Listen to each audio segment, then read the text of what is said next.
جو شخص ہر وقت سیراب رہتا ہے تو اس کو کیا پتا کہ شدید بھوک کے بعد کھانے کا لطف کیا ہوتا ہے. سخت پیاس کے بعد میٹھا اور ٹھنڈا مشروب جب رگوں کو تر کرتے ہوئے معدے تک پہنچتا ہے تو اس کی تراوت، اس کی ٹھنڈک، اس کی لذت، اس کا کیف و سرور، اس کی عذوبت کس طرح راحت بخشتی ہے. اسی لیے میرے اور آپ کے آقا و مولا نے ایک دوسرے مقام پہ ارشاد فرمایا للصائم فرحتان فرحۃ عند فطرہ و فرحۃ عند لقاء ربہ. روزے دار کے لیے دو خوشیاں ہیں.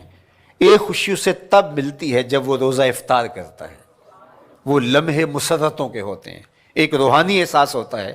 اتنا لمبا دن، اتنا سخت دن، گرمی کی شدت، مالک تیرا شکر ہے لمحہ اختتام پہنچا اور یہ اتنا لمبا دن تیرے حکم کی تعمیل کرتے ہوئے بسر ہو گیا.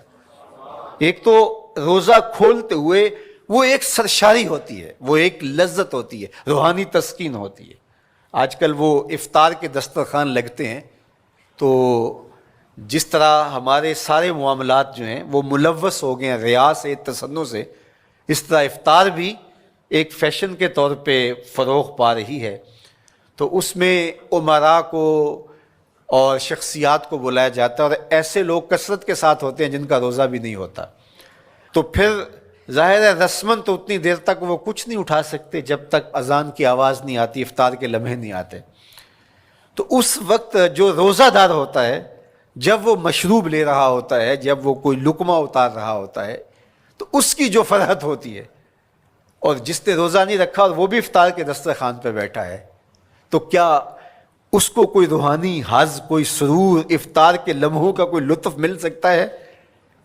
وہ بیچارہ کتنا بے چین ہوتا ہوگا کہ یہ شخص ہے کمزور ہے، سارا دن مزدوری کر کے آیا ہے اور اس کا بھی تو سارا دن گزر گیا بھوک اور پیاس سے، اور میں صحت مند ہوں اور سارا دن ٹھنڈے ماحول میں رہا ہوں اور مجھے توفیق نہیں ملی. تو وہ گھونٹ کتنے مشکل اس کے لیے ہوتے ہوں گے. اور روزہ دار کے لیے کس قدر وہ آسودہ بخش لمحے ہوتے ہیں کہ جب اس کو یہ مسرت ہو رہی ہوتی ہے کہ مالک تیرا شکر، گرم موسم، زباں کانٹا، حلق خشک، اور تو نے تکمیل تک لمحے پہنچائے اور میرا دن خیریت سے گزر گیا.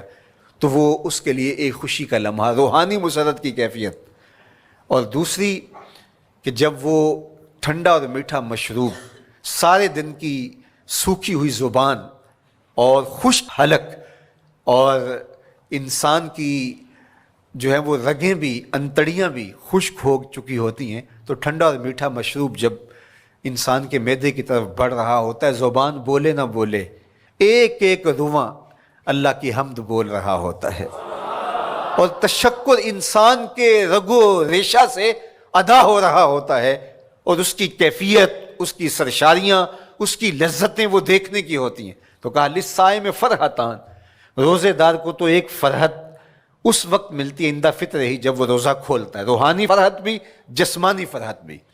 وفرحۃ عند لقاء ربہ، اور دوسری فرحت اور دوسری خوشی اسے تب ملے گی جب اس روزے کے صلے میں اللہ تعالیٰ اپنے رخ انور سے پردہ اٹھا دے گا اور روزہ دار کو اپنے دیدار کی دولت عطا کرے گا. تو وہ پھر منظر دیکھنے والا ہوگا، روزہ دار کی آنکھیں ٹھنڈی ہو جائیں گی.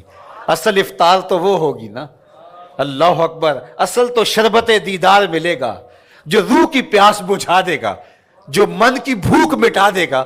تو کہا للصائم فرحتان فرحۃ عند فطرہ و فرحۃ عند لقاء ربہ، روزہ دار کے لیے دو خوشیاں ہیں.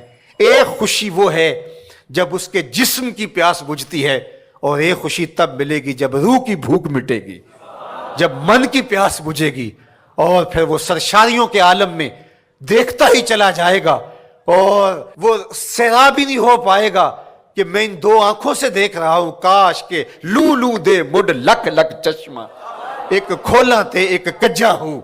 وہ اس آرزو میں ہوگا کہ میرا رواں رواں آنکھ بن جائے اور میں اس دیدار سے فیضیاب ہوتا چلا جاؤں.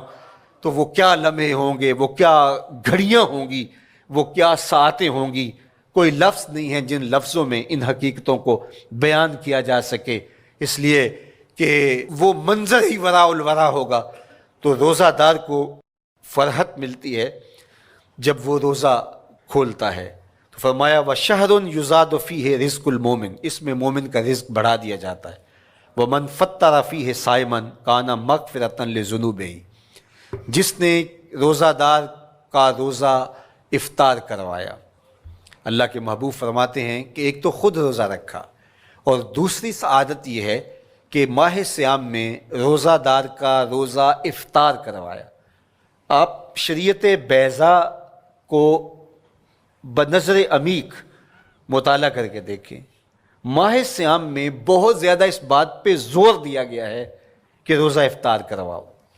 اپنے گھر میں بیٹھ کر کے روزہ افطار کر لینا یہ بھی سعادت مندی ہے، روزہ نصیب ہو جائے. لیکن اس بات پہ بہت زور دیا گیا ہے ماہ صیام میں کہ ایک ماحول پیدا ہو، لوگوں کو افطار کروائیں.